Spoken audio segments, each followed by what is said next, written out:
Morning, everyone.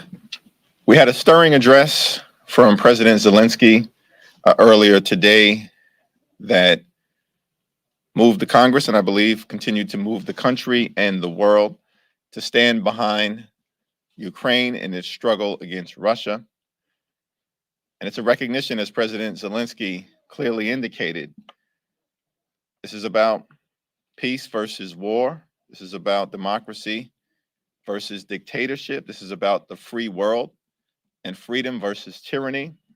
It's about truth versus propaganda. And we're going to continue to stand behind the people of Ukraine until victory has been won.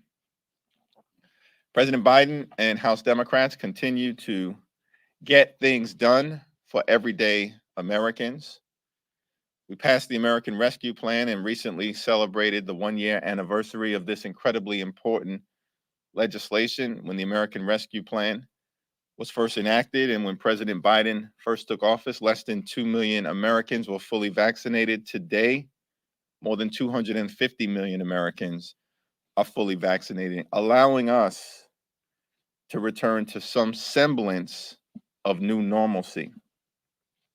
The economy was on the brink of collapse when the American Rescue Plan was enacted. Subsequent to passage of the American Rescue Plan, during President Biden's first 13 months, more than 7 million good-paying jobs have been created, a record in American presidential history. Fastest rate of economic growth in 40 years. Unemployment down to 3.8%, a pre-pandemic low. Wages are increasing. And notwithstanding the doom and gloom predictions from my Republican colleagues about spending on behalf of everyday Americans, the deficit was reduced by more than $350 billion. Democrats are the party of fiscal responsibility and the party that gets things done for everyday Americans. Why did Kevin McCarthy and the House Republicans uniformly vote against the American Rescue Plan? What is their rationale? It saved the economy. It put shots in arms, money in pockets, kids back in school, and Democrats reduced the deficit. Are they just callous? Do they not care about everyday Americans? Their argument has now fallen apart. Supposedly, it was about fiscal responsibility. That was always a sham. They're the ones that regularly explode the deficit as Donald Trump did and increase the debt dramatically, in part by passing the GOP tax scam. So we passed the American Rescue Plan. We passed the Infrastructure Investment and Jobs Act, which will continue to create millions of good-paying jobs, fix our crumbling bridges, roads, tunnels, airports, subways, buses, tracks, sewer and water systems, make sure there's clean water in every single community in America, as well as access to high-speed broadband. And now we've passed a transformative omnibus spending agreement that will continue to lift up everyday Americans. Democrats deliver and get things done. Republicans just lie. Lie about COVID, lie about the economy, and certainly lie about the results of the 2020 election. And now they're even lying about President Zelensky. President Zelensky is a hero, a freedom fighter, a patriot. He's not a thug. More on that later. I'm now pleased to yield to Vice Chair Pete Aguilar. I'm sure there'll be more on that later. Last week, as the chairman mentioned, we were incredibly pleased to pass government funding bill, but it took less than 48 hours after passage for Republicans to take credit for spending that dough. From New York to Michigan to Texas, House Republicans are touting the local projects that they opposed just as they did with the bipartisan infrastructure law. Let me be clear. These projects deserve to be funded back in our communities, in their communities and in my community. But we worked incredibly hard, the Appropriations Committee, to make sure that we approved these projects in Democratic districts and in Republican districts. But for folks like Elise Stefanik, a member of Republican leadership, to turn around and to brag about funding and the 10 projects after voting against them just shows how broken the Republican Party is. And they need to be called out for it. Clearly, Democrats must have the right strategy for keeping the majority when Republicans want to take credit for the things that we do. They take credit for things that they vote against, whether it was the 2020 election was stolen to the level of dishonesty is staggering.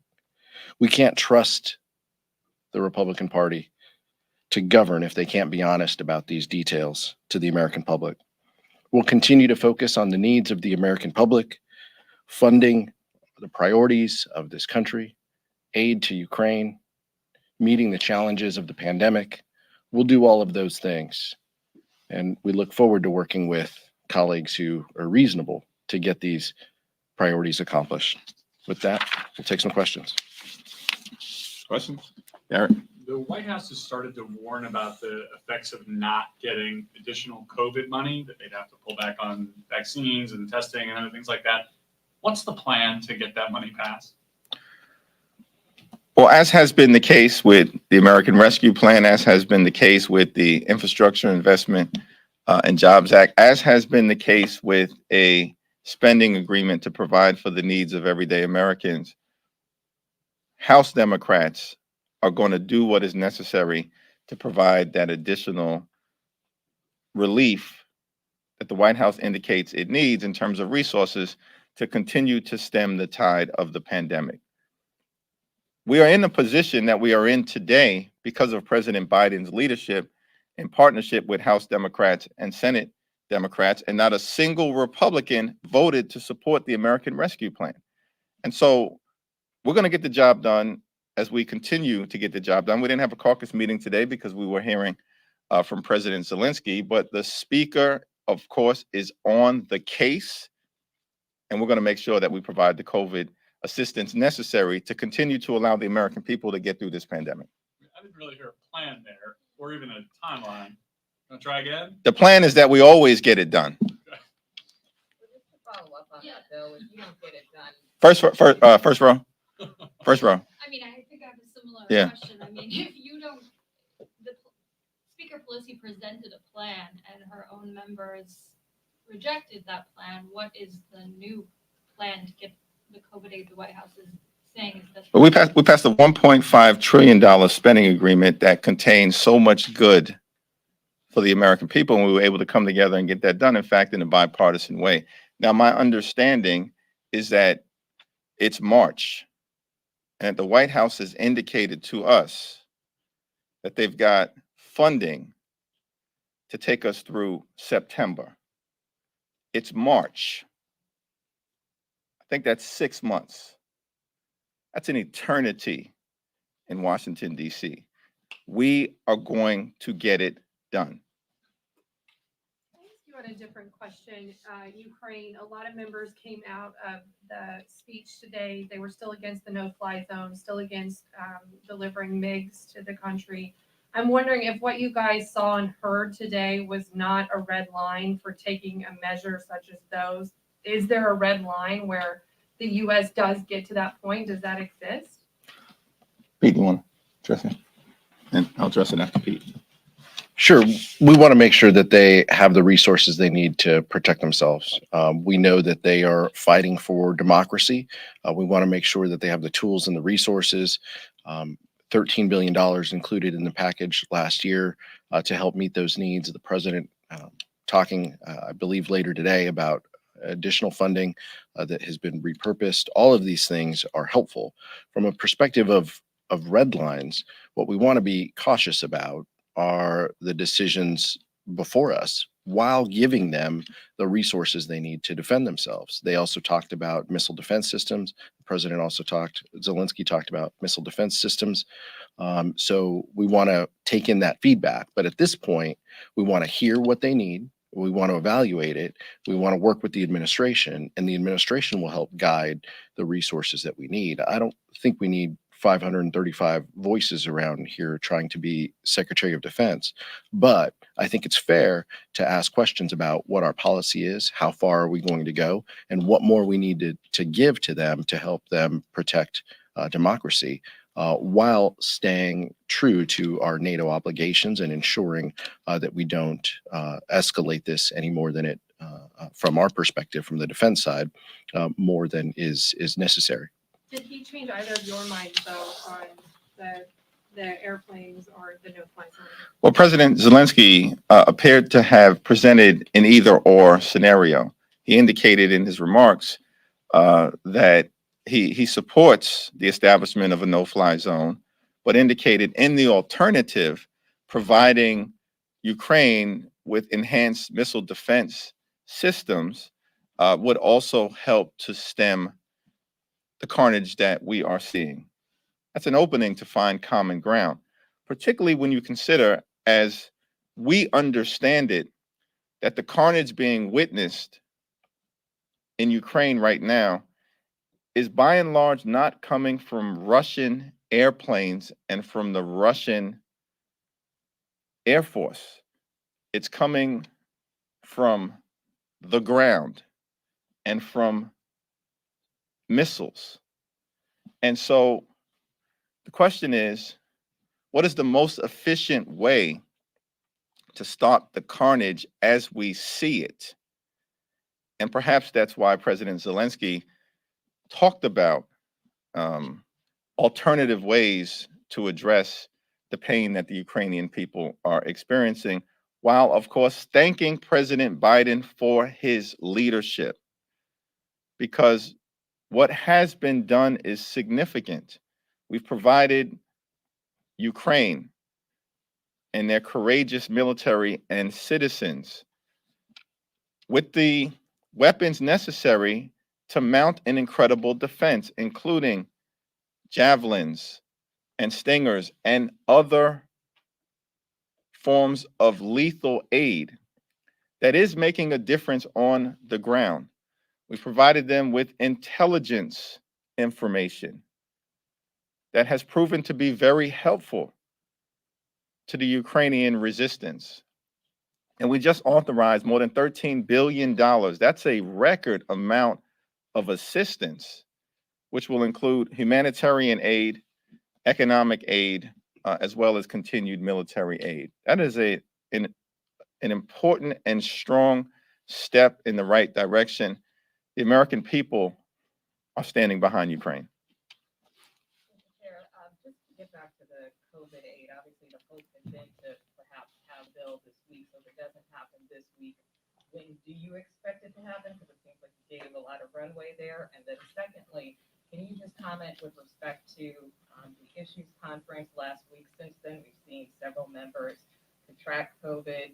Do you expect any concerns that the conference could have been a source for spread? Yeah, it's with respect to the first question,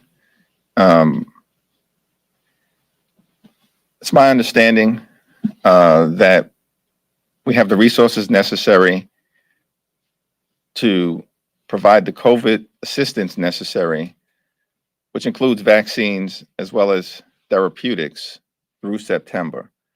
It's March, and the only timeline that I can present is that the COVID assistance that is necessary will be done well in advance of the expiration of the aid and resources that we currently have. It will be done well in advance of September. With respect to the issues conference, it was wonderful to be back together in person, hundreds of people, members and staff gathering. In terms of COVID, certainly thankful that everyone who is COVID positive right now within the caucus, which I would point out as I understand it, is about 9 members, 5 of whom were present, 4 of whom were not. So COVID is still here, but we are learning to live with it.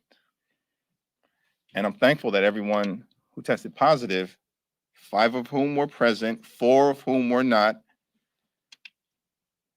and President Obama was not at the conference either, still with us, but we are learning to live with it in a way that will allow a return to normalcy, and that is a good thing. On the back. Can you just give an update on where things stand about ending permanent normal trade relations with Russia and Belarus? Is that still going to be voted on this week? When can we expect that to happen? It's not clear to me. You have to talk to Leader Hoyer or the speaker about sort of the schedule. This is being discussed. We're hopeful to be able to move forward in this area in a bipartisan way. If not, have a 4 corners agreement between the House and the Senate. Go back over to this side. Thanks.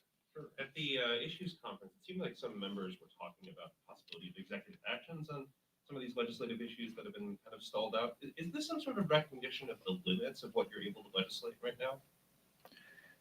I'm going to yield to Pete on this, but you know, in any normal circumstance, having just accomplished the American Rescue Plan alone would be a tremendous victory for the American people. Or the Infrastructure Investment and Jobs Act alone would be a tremendous victory for the American people, when for decades we've had Infrastructure Week every other week and nothing ever happened.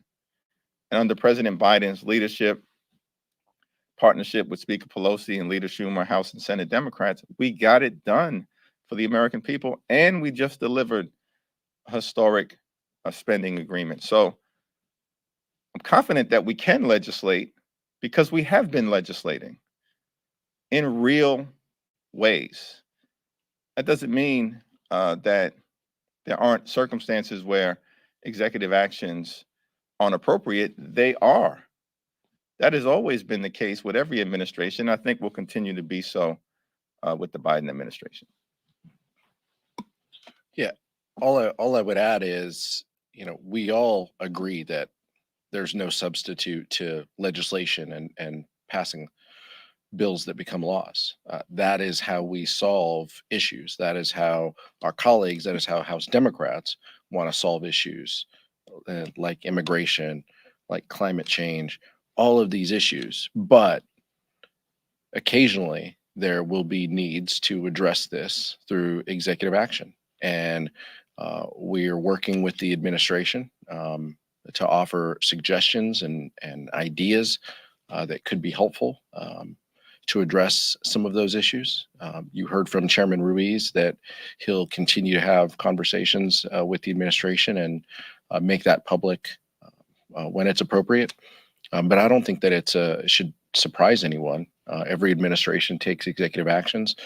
We feel that there are some areas that can and should be addressed through executive action that will deliver help to people. So we're not going to be shy about offering suggestions to do that. But we will work in partnership with the administration, and we'll work to address this as a family does to make sure that we're meeting the needs. I'm sorry, I went to you already. Yeah. Okay. So in the district that you're running for re-election in, sort of in addition to getting a high school that used to be a lot cooler than yours, you're going to get one of the most significant Russian and I believe Ukrainian populations in the country. Are you hearing from them? Are you talking to them? What are you hearing, and what is your message to them? Well, in the district that I currently represent and have had the privilege of doing so for the last decade, I do represent the largest percentage of Russian-speaking immigrants from the former Soviet Union, many of whom are Jewish, than any other member of Congress in the country. I mean, Hakeem, Jeffries, who knew, right? What a great country, the United States of America. And it's an honor to represent such a robust community many of whom come from Ukraine, which is why we call parts of Brighton Beach Little Odessa. But I can tell you, I had the benefit of being at, a privilege of being at a rally that was held by Councilman Ari Kagan and others recently in Southern Brooklyn, and the community is united. Those from Ukraine, those from Belarus, like Council Member Ari Kagan, those from Russia. The community is united in defense of Ukraine. And they're thankful that the United States has stepped up in important and robust ways, and of course are urging the Congress and the administration in the country to continue to do so until victory has been won, until Ukraine has been liberated, until democracy and freedom and truth prevail. I have kind of a lighter question about the Sunshine Protection Act, which I think someone unexpectedly passed the Senate yesterday by unanimous consent. I understand this came up in the House Democratic leadership meeting last night. Can you tell us anything about whether or not the House is going to take action on this, what the thinking is? It was noted that the Senate has passed this legislation by unanimous consent. I guess that was unexpected because someone may have missed their moment in terms of being able to object. And it's wonderful to see under Leader Schumer that bills are moving out of the United States Senate. That is a credit to Leader Schumer. Multiple bills moving out of the United States Senate. In terms of this particular bill, sunshine legislation, as you've referred to it, I think it's an important step that we should take in the House of Representatives, but I look forward to hearing from other members of the caucus, some of whom have already publicly expressed their support for moving the legislation forward. Maybe I should yield to the gentleman from the Golden State to comment on the addition of more sunshine. A lot of sunshine. Caucus. A lot of sunshine. The Sunshine Caucus. Yeah, it was briefly mentioned. I think it just caught us all by surprise that the Senate actually produced something and sent it to us. Usually bills go the other way. So Chairman Pallone obviously has had a hearing on this in the past. We look forward to his thoughts in the Energy and Commerce Committee. There might be some additional ideas that members have, and we know that members will reflect their districts, and whether that is rural communities or whether that is communities who children are waiting at bus stops and wanting to make sure that there's daylight and that they're doing it in a safe way early in the morning. So there are ideas and thoughts, but clearly this is something I think needs to be addressed. I think the time has come, but I want to have respect for members' ideas and thoughts on how we get there and what the timing is to get there. Last question. All right. Thank you very much, everyone. Why do House Democrats hate